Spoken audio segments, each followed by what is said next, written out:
Alright guys, May here with another quick video. Today I wanted to show you my YYP corn cob cutter with the cup. We love corn around here and I'm always excited when I see fresh corn on sale, but it's always a pain to try to strip corn kernels from the cob.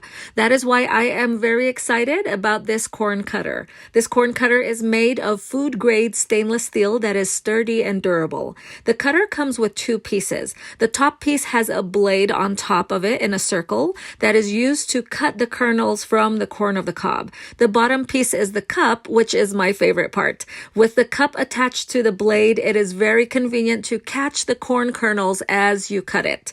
The setup is also really nice because it prevents any messes or splatters of the corn juices and kernels from going everywhere in the kitchen when I'm cutting the corn. To use the corn cutter, I will first place the cover on top of the cup. Next, I will position the corn on the center blade. Then I'm going to start pushing the corn down while turning the cob. Once I get close to the end and I'm not able to keep going, I slowly pull the corn out and then I flip it over to the other side so I can cut the remaining corn kernel on the other end.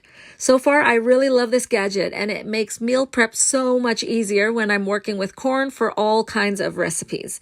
If you are looking for an easier, faster, and mess-free way to cut kernels from corn on the cob for yourself or to give as a gift for other cooking enthusiasts in your life, be sure to take a look at this.